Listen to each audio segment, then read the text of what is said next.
ቃሉማ እንደሱ አይልም። እናንተን የሚቀበል አለ ያከበርኳቸውን ተቀበሉ ያለ። እናንተን የሚቀበል እኔን ይቀበላል። ቅድስት አርሴማን መቀበል እኮ ኢየሱስን መቀበል ነው። ቅዱሳኑን መቀበል እኮ ኢየሱስን መቀበል ነው። እነሱ እኮ ያሳዩን የኢየሱስ ክርስቶስን አምላክነት ነው። እነሱ እኮ የሞቱለት ለኢየሱስ ክርስቶስ አምላክነት መስክረው ጣዖት አምላክ አይደለም ብለው።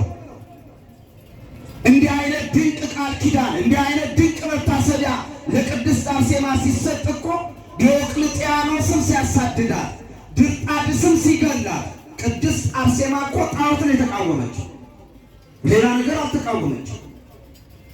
አምላክ ክርስቶስ ነው ስላለች፣ ፈጣሪ ክርስቶስ ነው ስላለች፣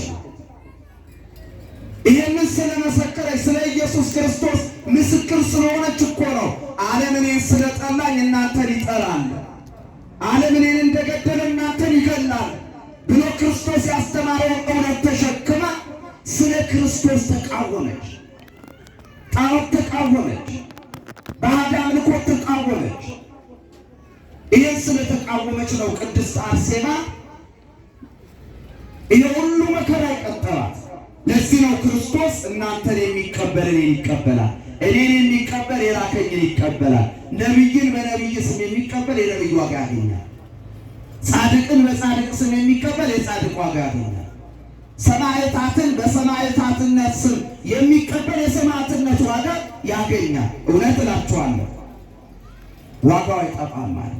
ዋጋው ከማይጠፋው ኅብረቱ ውስጥ እንዲህ የሰበሰበን አምላካችን እግዚአብሔር ስሙ የተመሰገነ ይሁን። ዋጋው አይጠፋም ነው። ዋጋችሁ ከማይጠፋበት ርስት ውስጥ ነው ክርስቲያኖች የተሰበሰባችሁት የተሰበሰቡ። ሰይጣን ደግሞ ዋጋ ማሳጣት ነው።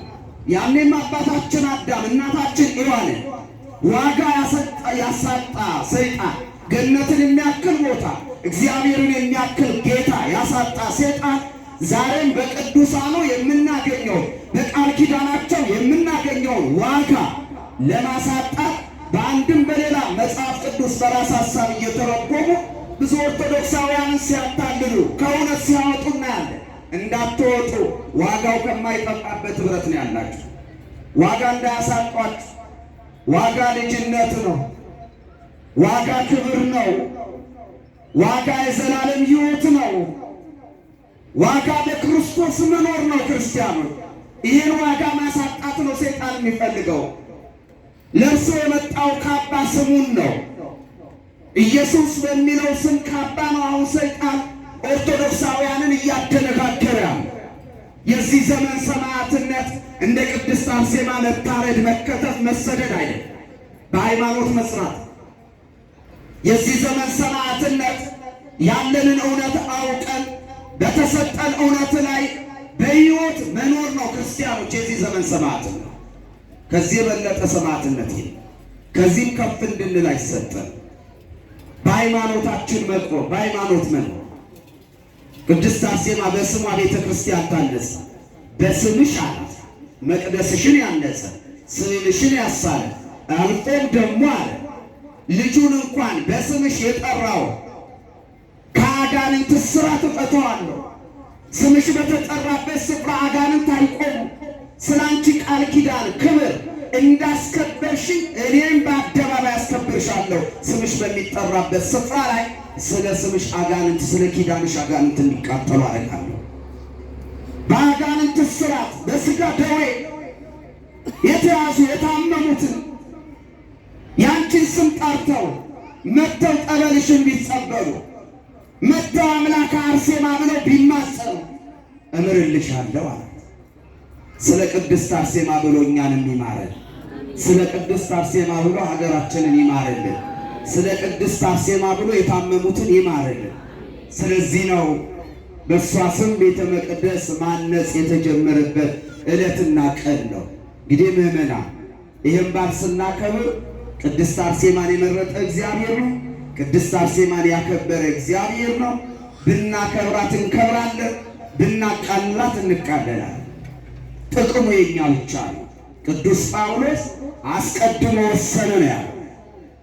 የወሰነላቸውን መረጣቸው አለ። የመረጣቸውን አጸደቃቸው አለ። ያጸደቃቸውን ደግሞ አከበራቸው ይላል ሮሜ 8:30 ላይ። እግዚአብሔር ወስኗል።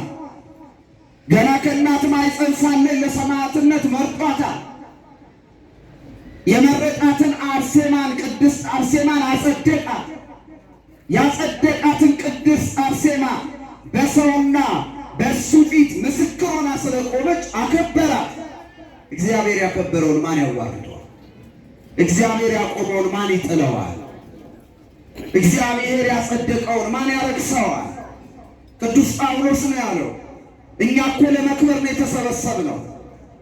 ለእሷ በተሰጠው ቃል ኪዳን እግዚአብሔር እንዲጎበኘን እኮ ነው የመጣ ነው። እሷማ ከብራለች፣ ምን እናከብራታለን? እሷ ጸድቃለች፣ ምን እናጸድቃታለን? ለእሷ የተሰጠ ቅዱስ ኪዳን አለ። ስለ እሷ ቸርነቱ ብዙ የሆነ አምላክ ምሕረት እንደሚሰጠን አምነን የተሰበሰብነው።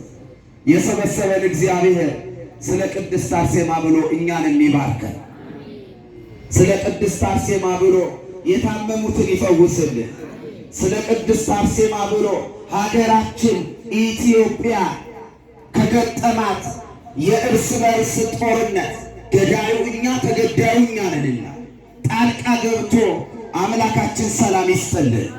በማያውቁት በጦርነት የሚሰቃዩ ወገኖቻችንን የቅድስት አርሴማ አምላክ ከስቃያቸው ያሳርፍልን፣ አገራችን ሰላም ያደርግልን። መቼም ዛሬ ከታዘብከው ምን ታዘብክ ካላችሁን አሜን ውድ የሆነበት ቦታ መምጣት አሜን ማለት ይሁንልን ይደረግልን ነው። የቅድስት አርሴማ በረከት ከሁላችሁ ጋር ይሁን። የተቀመጣችሁ እስቲ ብድግ በሉ።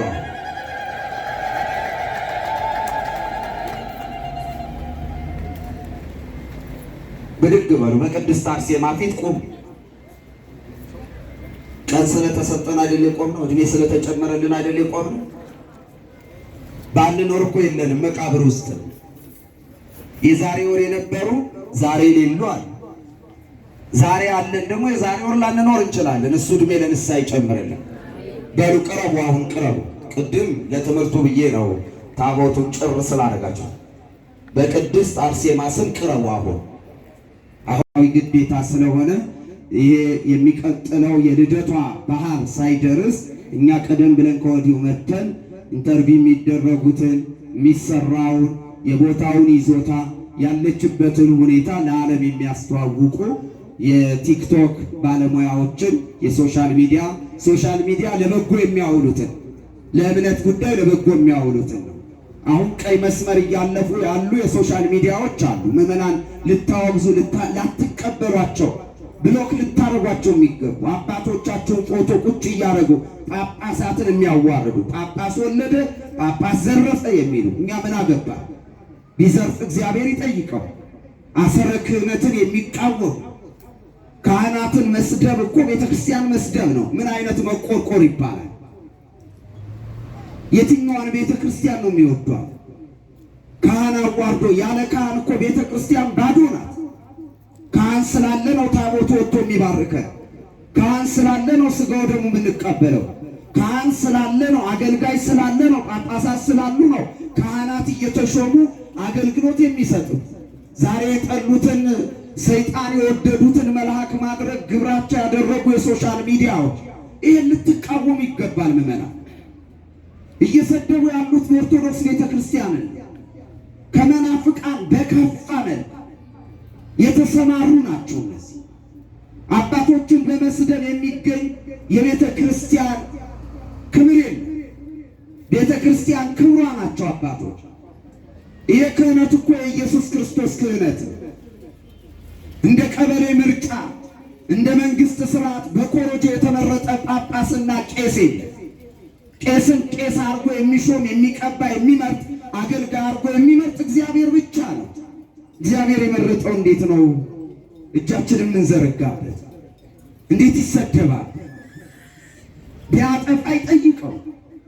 የተሰጠውን አገልግሎት ካልተጠቀመበት፣ የተሰጠውን ክህነት ካላከበረው፣ ያከበሩኝን አከብራለሁ፣ ያዋረዱኝን አዋርዳለሁ፣ እኔ እግዚአብሔር ይሄን ሳላረግ አልለቅም እኮ ነው።